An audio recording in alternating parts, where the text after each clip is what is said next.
Llévame donde los hombres necesiten tus palabras, necesiten mis ganas de vivir. Muy buenas tardes, Carlitos, ¿cómo estás? Excelente. Comenzamos con una oración en el nombre del Padre, del Hijo y del Espíritu Santo. Señor, te damos gracias en esta tarde por el don de la vida, te damos gracias porque nos has llamado a tu iglesia, porque nos has mirado con infinita misericordia. Te pedimos, Señor, que estés en medio nuestro, que tu Espíritu Santo nos acompañe, nos asista. Te pedimos, Señor, que por todas las personas que están sufriendo, por los países que están en guerra, te pedimos, Señor, que puedas traer la paz. Te pedimos, Señor, en este día especialmente para que nosotros podamos también aspirar a la santidad. Te pedimos, Señor, que en nuestra vida, en la cotidianidad, podamos llevarte a todos nuestros ámbitos.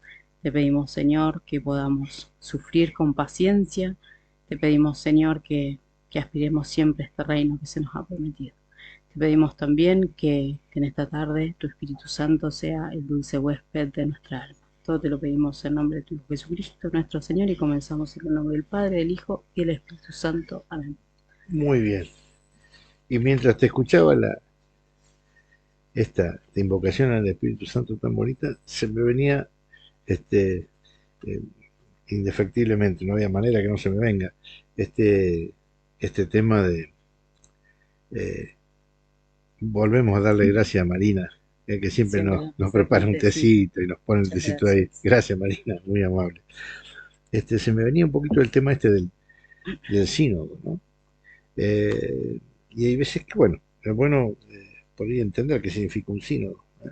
En la historia de la iglesia, cuando, por ejemplo, había un error de doctrina, ¿sí? Por ejemplo, de un sacerdote, porque no puede ser, un ser humano se puede equivocar. Un sacerdote, el obispo tomaba rienda del asunto y corregía, ¿sí?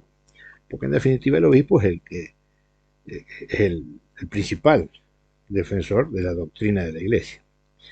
Con el tiempo,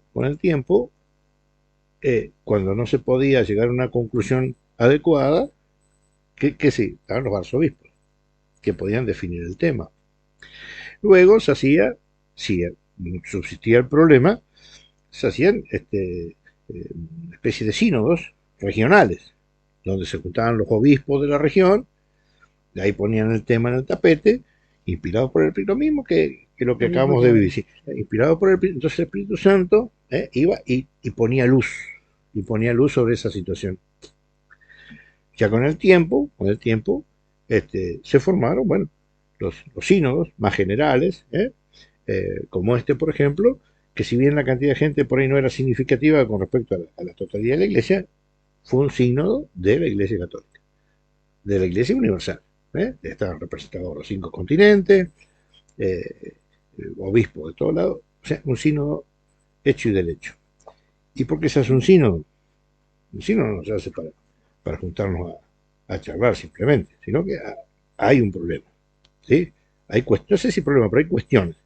Hay cuestiones donde el mundo católico no está claro, entonces se necesita un sínodo para que dé luz, porque en el sínodo, sí o sí, está el Espíritu Santo. Nos guste o no nos guste, está el Espíritu Santo, ¿sí? Nosotros acá podemos discutir mucho y no quiere decir que acá el Espíritu Santo no está, pero allí en un sínodo el Espíritu Santo le habla a la iglesia. Por eso que podemos tener la tranquilidad sobre la certeza sobre la doctrina, que de ahí no va a cambiar nada de acuerdo a cómo Dios ve la verdad. Por eso es tan importante, ¿sí?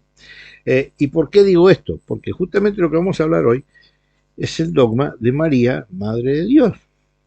¿Y por qué es un dogma? Bueno, lo hablé un poquito el lunes en el otro estudio, en el estudio 2, que vimos un poquito cómo es que Dios se reveló al hombre a través de la escritura, la tradición de la iglesia, etcétera, etcétera.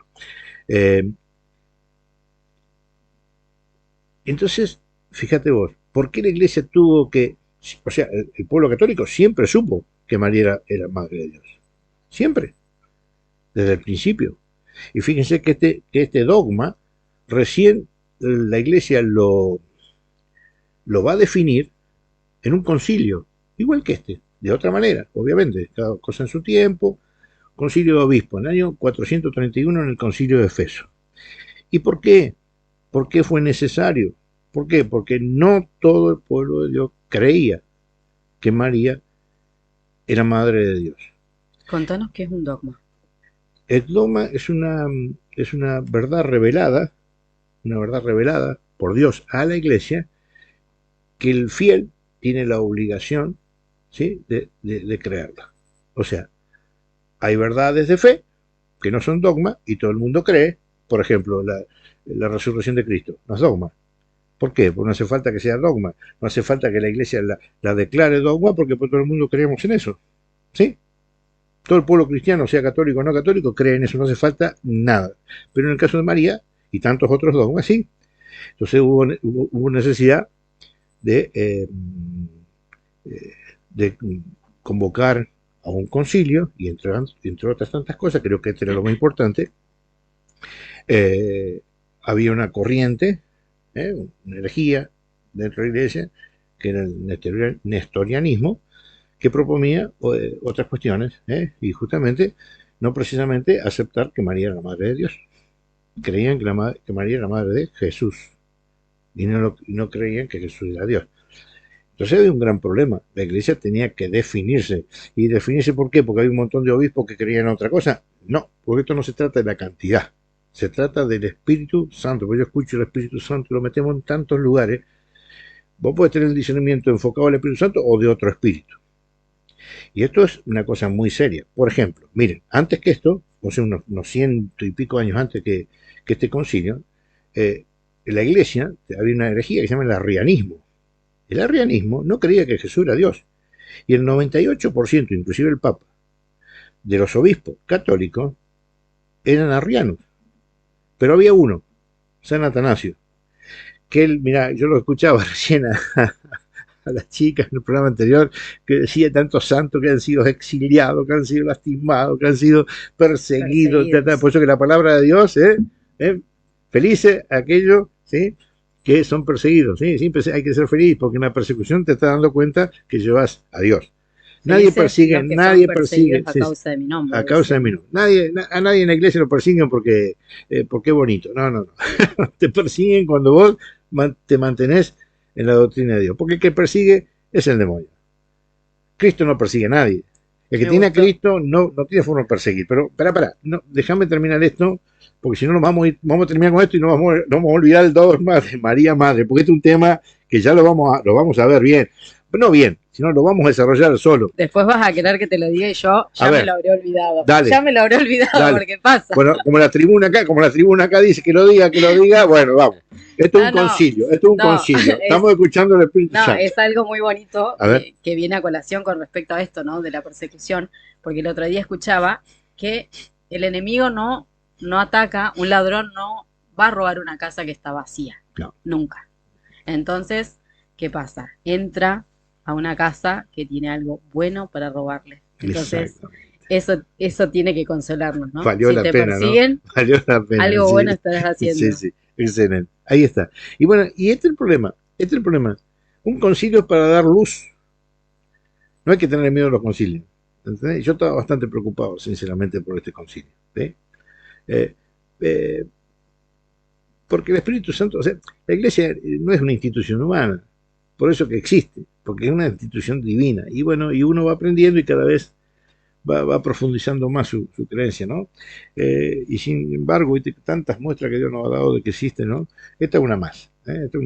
Aparte, siempre lo decimos, 1 Timoteo 3:15, la iglesia es columna y fundamento de la verdad. Y esa verdad, porque es la iglesia de Cristo, no es la iglesia del Papa, no es la iglesia de Carlitos, no es la iglesia de Valeria, es la iglesia de Cristo. Exactamente, porque hay una cosa que es importante, cuando se llega a un punto de un concilio, o sea, acá podemos hablar de distintos temas, uno puede decir una cosa, otro puede decir otra. La verdad es una, la tiene uno, la tiene dos, la tiene los dos. Una media verdad no existe. Pero una cosa, cuando nosotros tenemos diferencia, un obispo, un sacerdote, un laico, formado o no formado, eso entra en parte en el juego normal, ¿sí?, de la vida de la iglesia. Siempre fue así. Ahora, como en el sínodo la cosa cambia, porque a pesar de que hay pensamientos totalmente distintos, el que triunfa siempre es el pensamiento del Espíritu Santo, porque el Espíritu Santo no puede escandalizar a toda la iglesia. ¿Me entienden? El Espíritu Santo es Dios. Y si Dios hoy habla diferente a como habló durante 2000 y pico años, ahí está el gran problema. Porque la iglesia, el pueblo de Dios, el pueblo fiel de Dios, se escandaliza ¿de quién? De la propia iglesia, ¿eh? que está digamos, con el Espíritu Santo ahí, porque es una institución divina. Dios dejó el Espíritu Santo en la iglesia. Y fíjate vos que acá, para no perdernos, en el Concilio de Efeso, en el año 431, ocurre algo importantísimo. ¿Por qué? Porque se define un dogma, el dogma de María, Madre de Dios. Y hay un problema, que se va o sea, por supuesto que se va a resolver unos años después, pero no muchos años más después, en dos concilios más que ahora lo vamos a leer. ¿Y cuál era el problema? El problema es que no solamente se definió el dogma de María, Madre de Dios, sino que después hubo que fundamentarlo. ¿Y cómo se fundamentó? Se fundamentó en otros dos concilios con dos cuestiones totalmente increíbles y hermosas. Y muchos van a decir la primera vez que van a escuchar esto. Pero los otros dos concilios tuvieron que definir ¿qué? Primero, las dos naturalezas de Cristo. Las dos naturalezas de Cristo. Y el otro, los dos, escuchen, los dos nacimientos de Cristo. Esto estoy seguro que hay un montón de gente que está empezando a escuchar y decir, ¿qué está hablando este muchacho? Bueno, no tan muchacho, este viejo dirán, pero bueno, lo vamos a ver en el magisterio de la iglesia y cómo la iglesia lo ha definido. Por eso que es muy importante esto de que Cristo tiene dos naturalezas, el saber por qué, que Cristo nació dos veces y que María es madre de Dios. Entonces, miren, en el concilio de Efeso, ¿sí? Con San Cirilo, ¿sí? Como papa, va a explicar un poquito esto antes de definir el dogma, ¿sí? Siempre el dogma se define al último, pero antes se hace un poquito, no voy a leer toda la explicación, pero sí un pedacito que es importante, ¿no? Que lo vamos a poder entender bien. Dice que las naturalezas que se juntan en verdadera unidad son distintas. O sea, hay dos naturalezas, ¿sí? Que son distintas, pero son una, se juntan las dos, dice. Pero que de ambas naturalezas resulta un solo Cristo e Hijo. Porque no se puede explicar sin esto que María sea Madre de Dios, ¿sí? No como si la diferencia de las dos de las naturalezas se destruyera por la unión. O sea, no se destruye la naturaleza humana y se destruye la naturaleza divina para hacer una nueva naturaleza. No, dice, porque la divinidad, dice, y la humanidad constituyen más bien para nosotros un solo Señor y Cristo, e Hijo por la concurrencia inefable y misteriosa en la unidad. Porque esto es un misterio. Porque acá está hablando un poquito de que la encarnación, que ya lo vamos a ver en el próximo concilio, ¿sí? Y escuchen, dice, porque no nació primeramente un hombre vulgar, porque esto es un problema.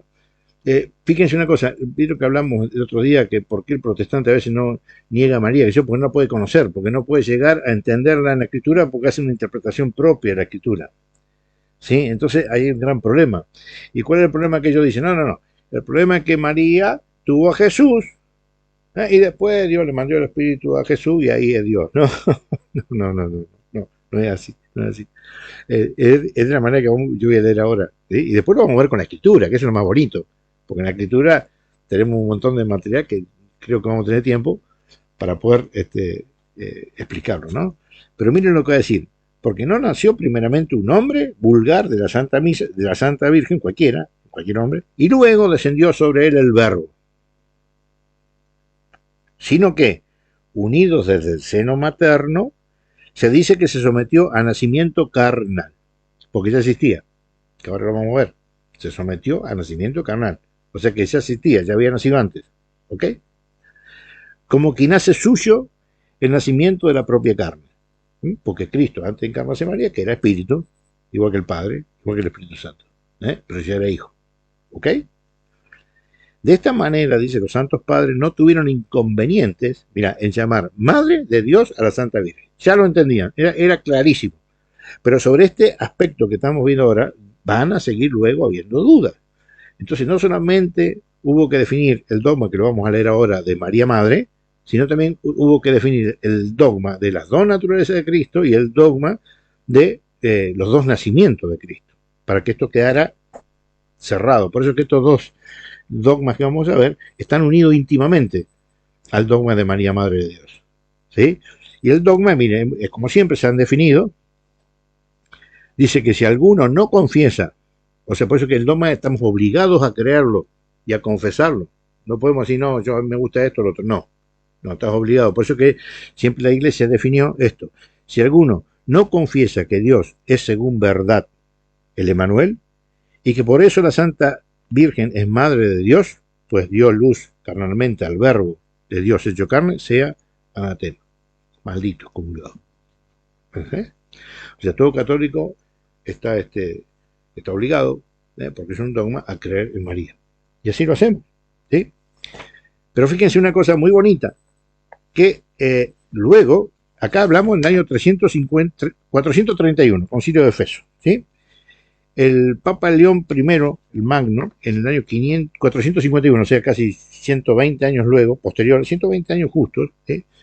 En otro concilio, en el concilio de Calcedonia, también un concilio ecuménico, o sea que participaba toda la iglesia, todos los obispos de la iglesia, tuvo que hacer este concilio. ¿Por qué?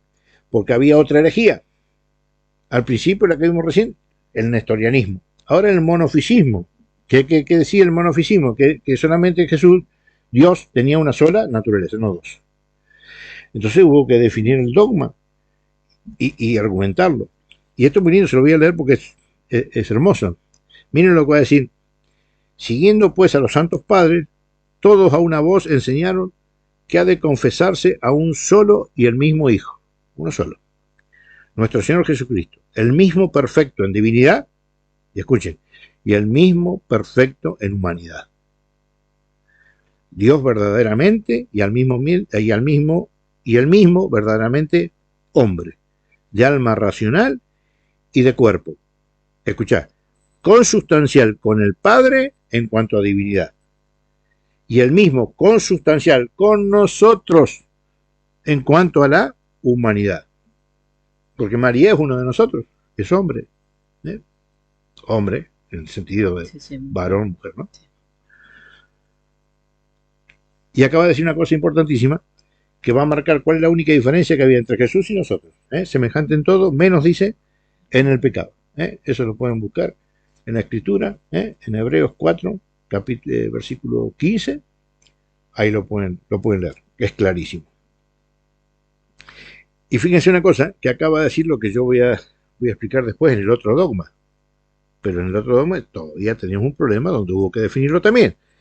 Y fíjense que la Iglesia ya decía que engendrado del Padre, primer nacimiento, engendrado del Padre, antes de los siglos en cuanto a la divinidad.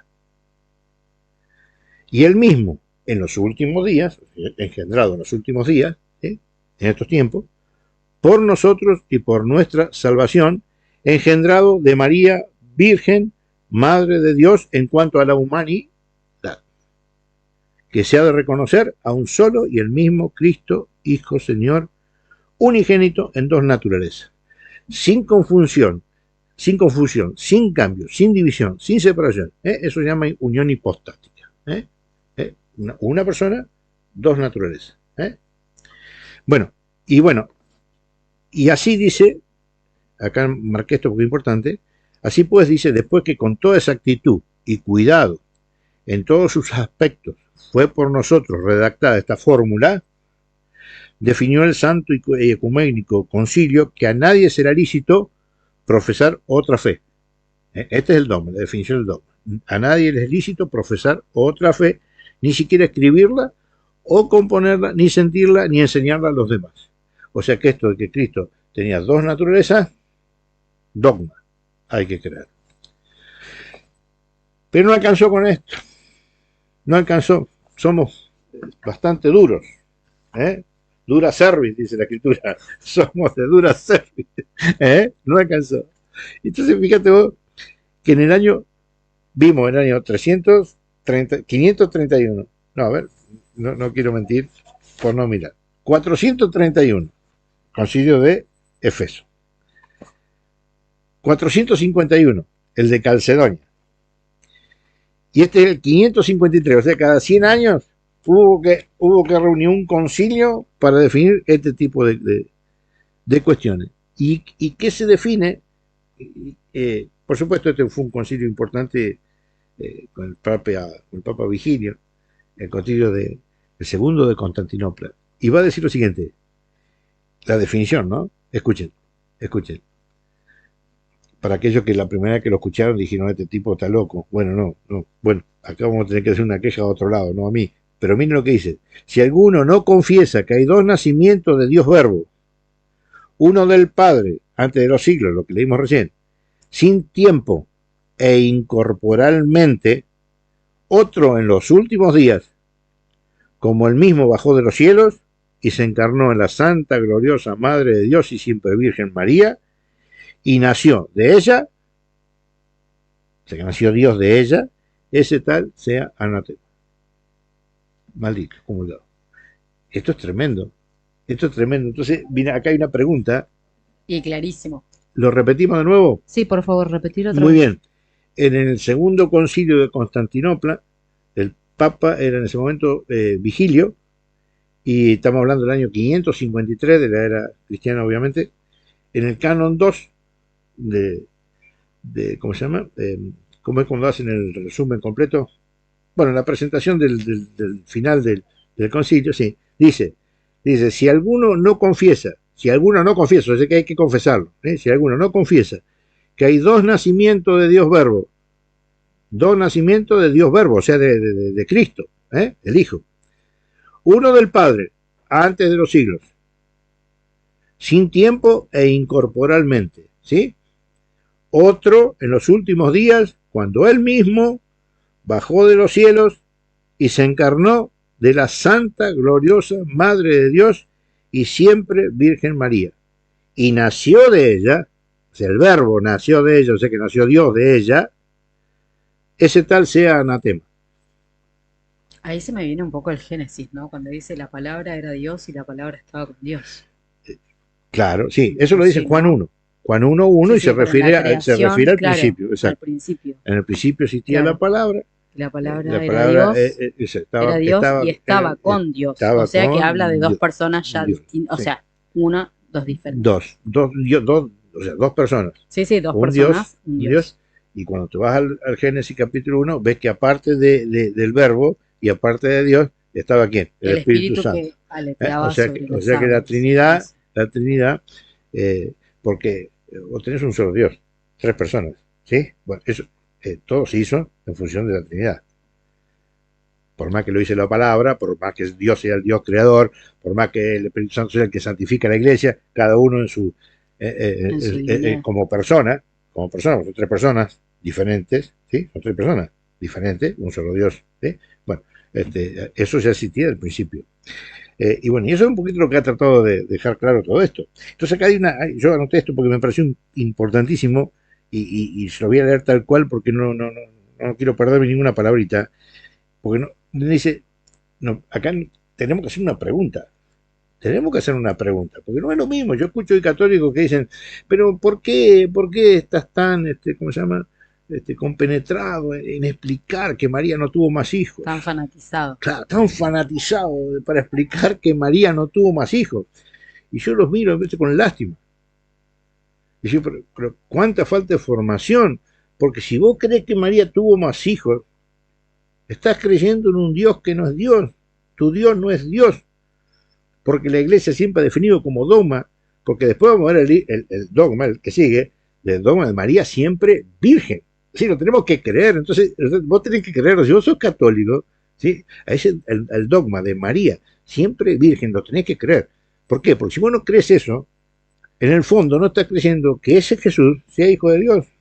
Por supuesto De que María. En tu libertad podés no creerlo, pero eso no quiere En tu decir libertad que vos podés hacer lo que se te canta. quieras. Pero, Claro. pero, también tenés la obligación, y lo dice la iglesia, de formarte. Ayer Porque lo el dijo. demonio entra por esos lugarcitos. Entra por esos lugarcitos.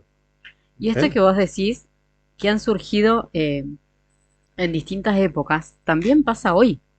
Porque Es que justamente el sínodo por más que lo veamos por arriba, hay cosas de fondo que tienen que ver con doctrina, 4 o 5 muy serias.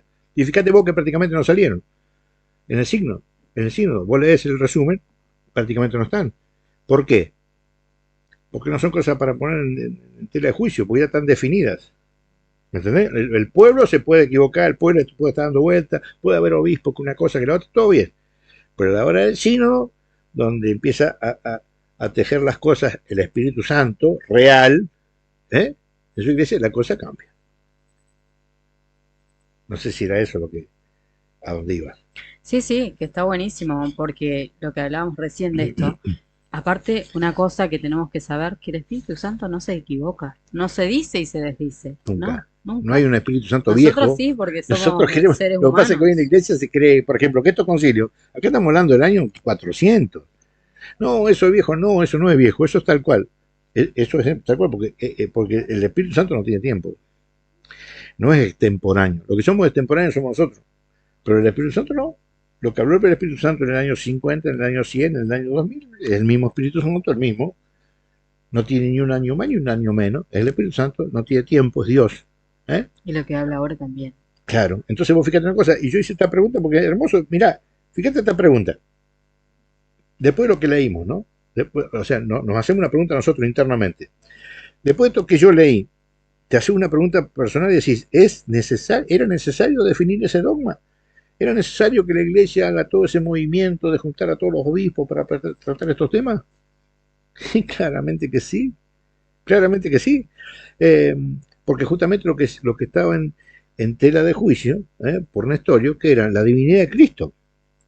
Y no es poca cosa la divinidad de Cristo, es todo. O sea, estaba en juego que la divinidad de Cristo. Entonces vos fíjate a un punto que acá lo tengo anotadito, para no olvidarme. Entonces, negar que María era Madre de Dios es negar dos cosas centrales. Primero, que Jesús es Dios. Primer tema, que Jesús es Dios. Y segundo tema, tremendo, la encarnación. Negar que María es Madre de Dios, para esta gente que dice, ¿por qué es tan importante? Es muy importante. Porque negar que María es Madre de Dios es negar la encarnación del Verbo. Es pensar lo que piensan los protestantes. Que de María nació Jesús. Aparte es no creer en Dios, Claro, porque pero no Jesús Dios, Jesús hombre. Y después recibió, ¿me entendés? Una cosa muy, muy seria. Por eso que es importante todas estas cosas y tenerlas muy, muy claras. Claro, pero a lo que iba es a poder eh, centrarnos en que creemos en un Dios de lo imposible, porque si no es como que estamos limitando a Dios si nosotros no creemos eso. Claro, lo que pasa es que es lo que hablamos un poquito hoy. O sea, creer que María tuvo a Jesús y después vino el Espíritu. Sí, claro, en la mente eso entra.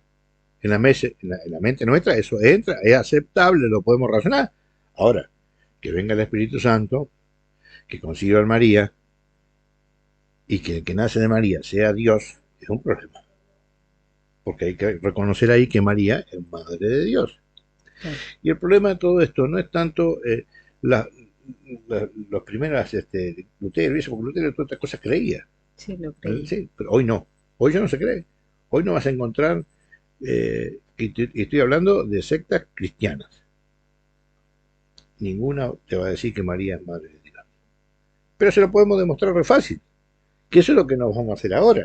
Lo que vamos a hacer ahora nos vamos a meter un poquito con la escritura. ¿Por qué? Porque, o sea, ¿y cómo lo vamos a demostrar? Muy fácil. Porque nosotros sabemos que Jesús es un nombre que se le puso a Dios. El Emmanuel, el nombre que también se le puso a Dios. Por acá lo tengo anotado para no olvidarme. El Salvador, el nombre que se puso a Dios. El Cristo, el Hijo de Dios, Dios. O sea, son todos nombres que significan lo mismo, pero son todos distintos. Lo voy a enumerar de nuevo, mira. Dice, me faltó uno. El Señor. Lo decimos, el Señor. El Salvador. El Cristo. El Emmanuel. El Hijo de Dios. Dios. Entonces nosotros, me parece que tenemos que es un poquito lo que hicimos hoy, trabajamos en eso. ¿Para qué? Para mostrar con la escritura ahora, que esa es la palabra de Dios, que Dios sí dice que tiene una madre, y que esa madre es María, ¿sí?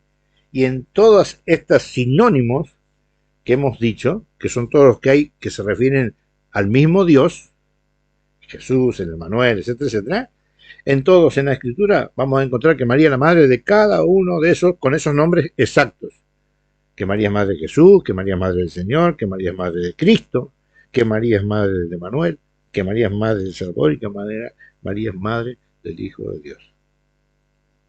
De este dogma mariano, ¿no? Madre, sí. Madre del Santo de los Santos, ¿no? Rey Nuestra- de Reyes, Señor de Señores. Así es. Nuestra Santa Madre María, Sí. Santa. Sí, sí, Santa.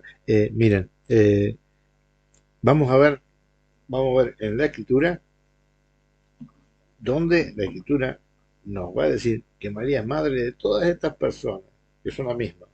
Madre de Jesús, madre del Emmanuel, madre del Salvador, madre del Señor, madre del Hijo de Dios, madre de Dios. Y es hermoso. Porque yo, la Escritura que sea, es bellísima. Entrar en la Escritura y vamos a ver que todo lo que vamos a leer está desparramado en un montón de libros de la Escritura. Un montón. Entonces vamos a empezar por el primero.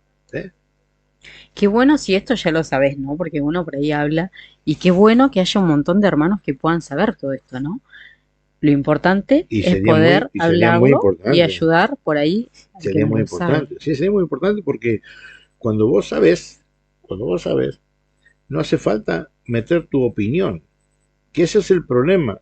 El problema es que en la iglesia tu opinión, estamos hablando de cosas de fe. ¿Sí? Uno puede hablar y tener su opinión en un montón de cosas. Pero hay cosas que no. Hay cosas que las sabes o no las sabes. Entonces, cuando son cosas que tenés que saberla o no saberla, la opinión sí tiene mucho que ver. ¿Eh? Yo no voy a poner una opinión donde yo sé que en la escritura hay cosas que son concisas y claras y que Dios no dice cómo son. Yo no tengo que agregarle, ni quitarle, ni inventar, ni cambiar, menos cambiarla. Entonces, que una cosa muy importante, vamos a ver dónde dice la escritura. ¿Sí? Que lo dice en un montón de lugares, ¿no? Pero nos vamos a detener acá, en esta es la más importante, ¿sí? Donde dice la escritura que María es madre de Jesús. María, madre de Jesús. Y eso lo podemos ver en varios pasajes, ¿sí? Miren, ¿se acuerdan que el otro día, cuando hablamos de María en el plan de salvación de Dios, el miércoles pasado vimos a María en la boda de Caná? En el versículo 3 del capítulo 2 de Juan, miren cómo la escritura nos va a decir que esta María es madre de Jesús. Estamos con el término Jesús, ¿sí? Escuchen. Le dijo a Jesús su madre. Ahí está, ¿eh? Le dijo a Jesús. ¿Quién le dijo a Jesús? Su madre, María. Si vemos en el versículo 1, creo, o el 2, fíjense de que estamos hablando de María. 3 días después se celebraba una boda de Caná de Galilea Ujú. y estaba allí la madre de Jesús. Allá estaba ¿quién? La madre de Jesús. ¿Se dan cuenta? La misma escritura te está diciendo, esto es especialmente para aquellos que no creen esto, ¿no? Y para los que lo creemos, para saber que está en la escritura y que tenés cómo buscarlo y encontrarlo. La boda de Caná dice muy, muy, muy sencillo que allí estaba María, la madre de Jesús. ¿Sí? Después vamos a ver, para aquellos que dicen, bueno, pero Jesús no sé qué, bueno, después vamos a ver que Jesús también es Dios, y ahí vamos a ir entendiendo un poquito todas estas cosas. En el libro de los Hechos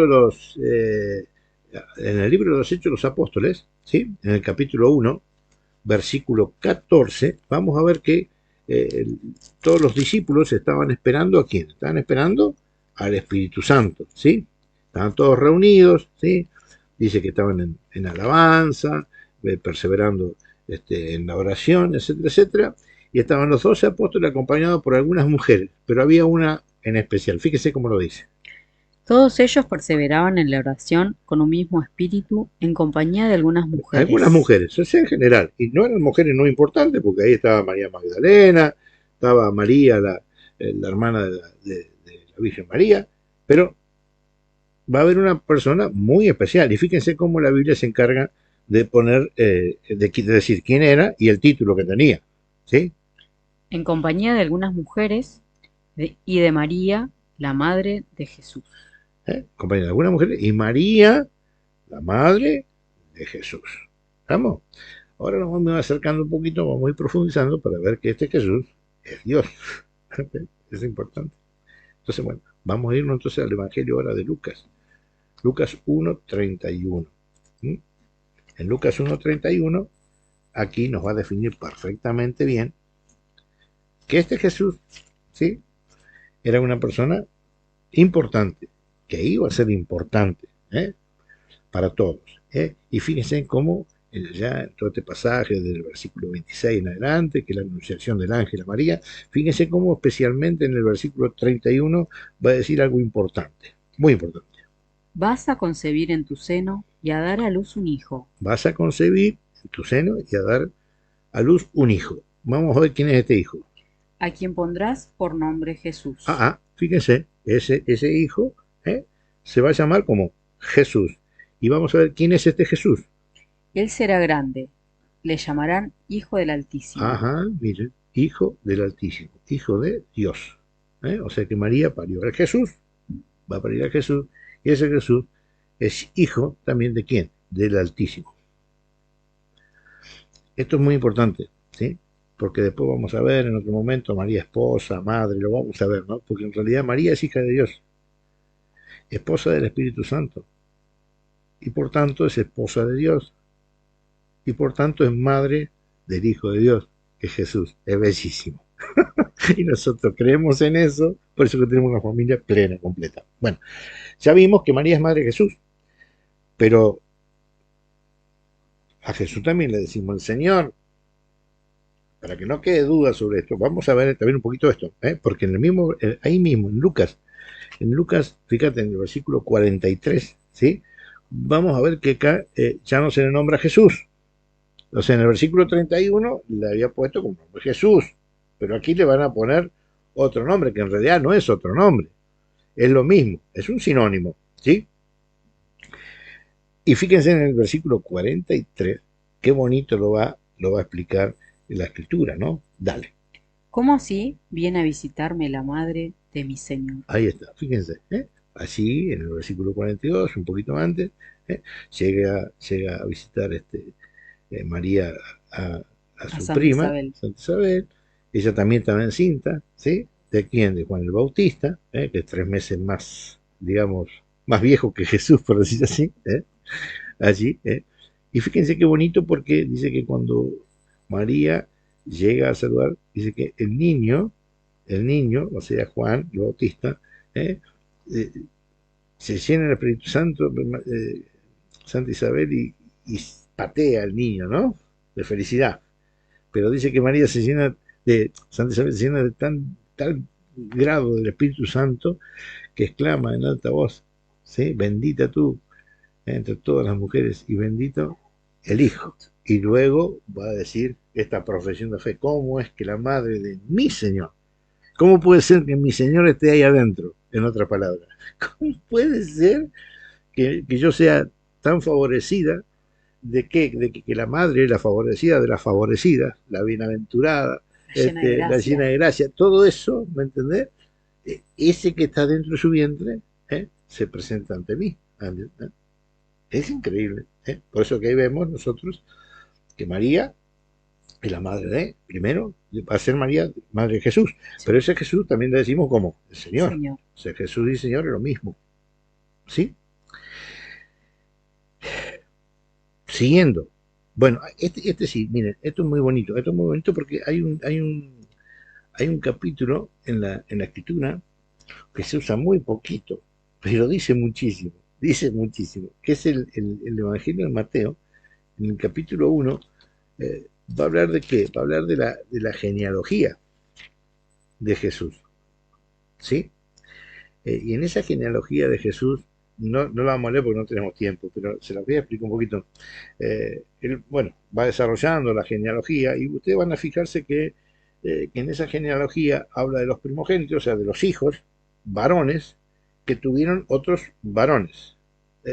Lee alguno, el versículo 3, 4, por ejemplo. Judá engendró a Tamar, a Fares, sí, y a Sara.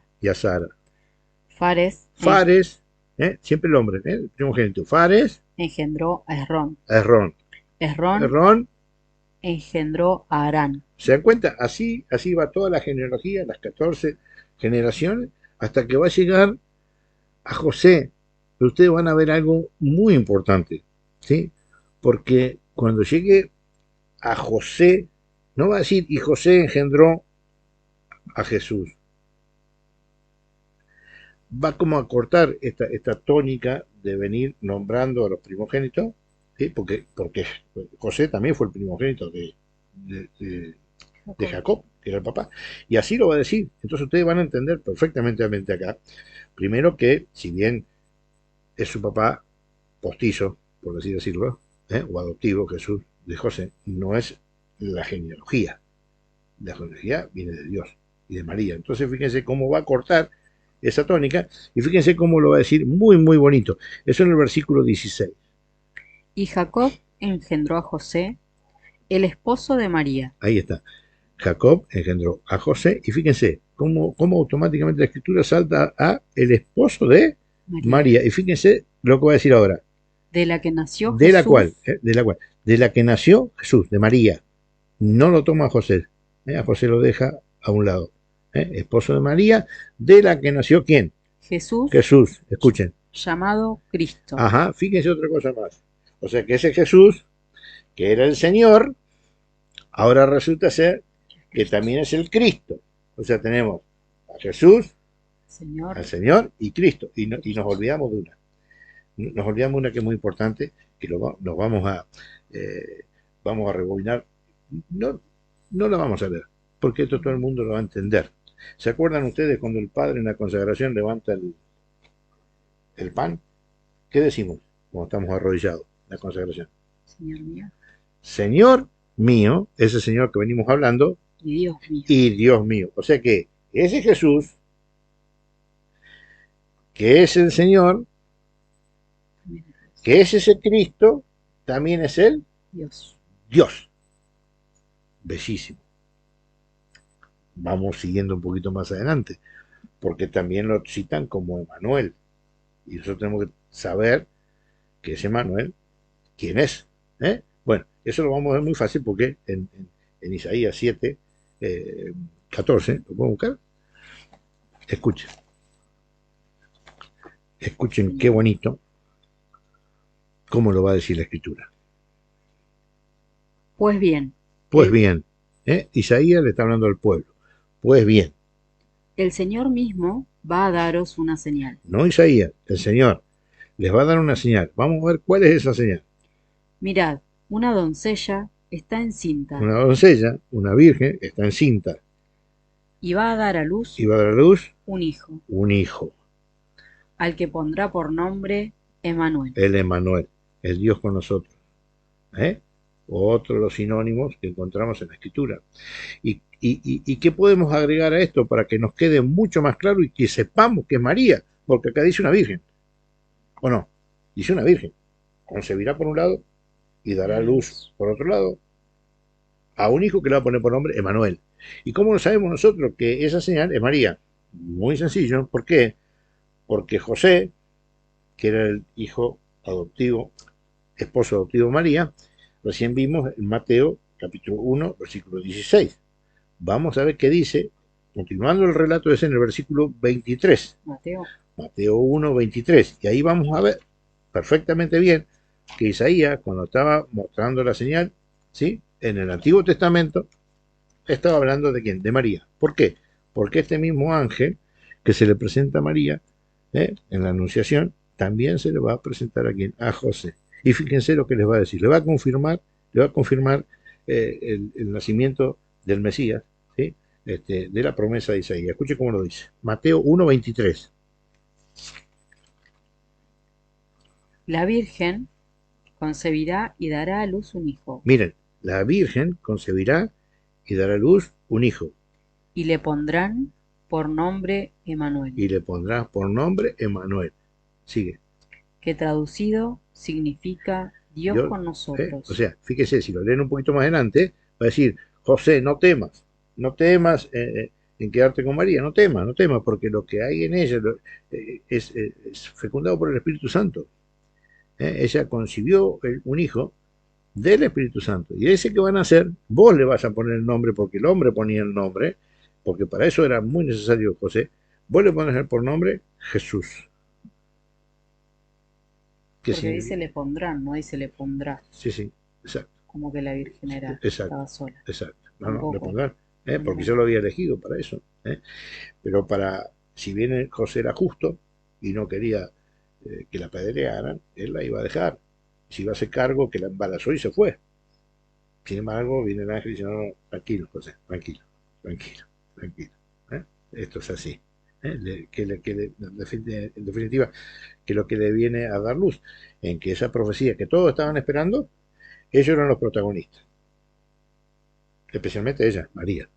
¿eh? Por eso que fíjense cómo pone este relato, dónde lo pone Mateo, justamente después que termina con la genealogía. José, esposo de María, de la cual nació el Cristo, Jesús. Entonces, fíjense que esto es importantísimo. Y después nos quedan dos cositas De nada hecho, el más. título es muy bonito porque Sí, dice Jesús asume la paternidad legal de Jesús. claro. José.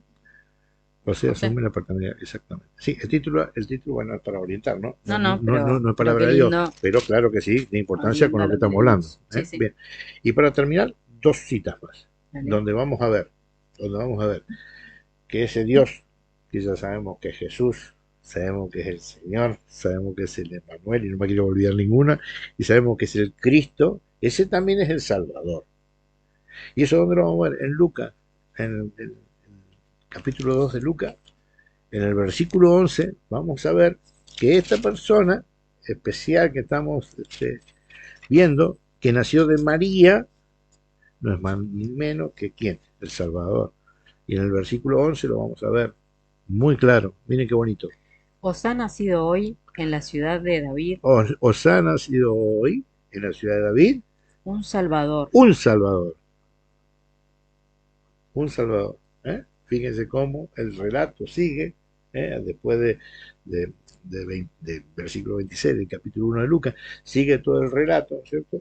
Que no es mucho más lo que hablar, porque en el capítulo, creo que alrededor del 45, 50, de Lucas 2, ya el relato sobre María, sobre José se acaba cuando Jesús llega al templo a los 12 años, y no hay más. Pero fíjense que el versículo 11 del capítulo 2 dice que nos ha nacido hoy, terminando todo el relato de la anunciación, etcétera, etcétera, nos ha nacido hoy ¿quién? Un Salvador. ¿Qué más? Dice. Que es el Cristo Señor. Que es el Cristo, el Señor. Bellísimo, espectacular. Y nos queda una sola cosita para redondear todo esto. Hemos llegado muy bien con el tiempo. Muy bien, porque no te interrumpí hoy, Estamos por eso. aprendiendo, claro. No, no, no, ¿cómo que no? Participaste muy bien.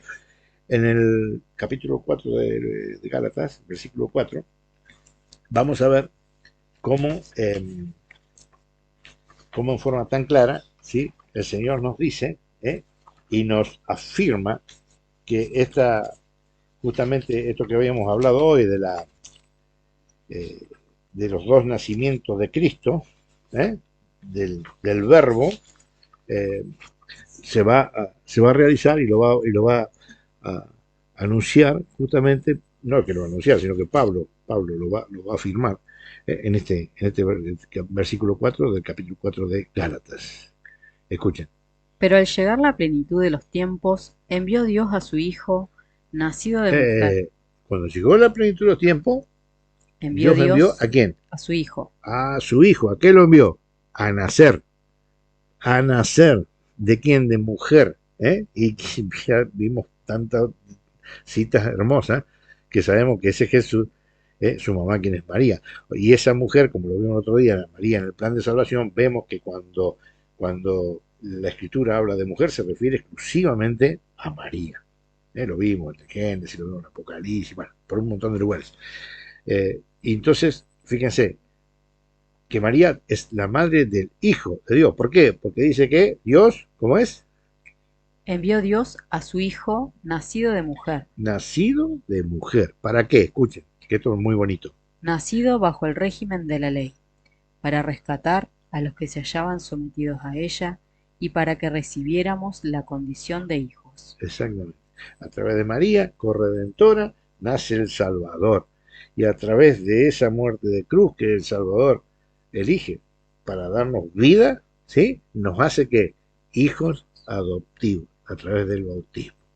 Por eso que, entonces, fíjense qué bonito, María, hija de Dios, María, esposa del Espíritu Santo, por lo tanto, esposa de Dios, María, madre del Hijo, y María, por adopción, madre nuestra, nuestra madre, que tanto amamos. Yo no dejo de buscar cosas para aprender sobre mi madre, es una cosa increíble. Y el próximo, María siempre Virgen.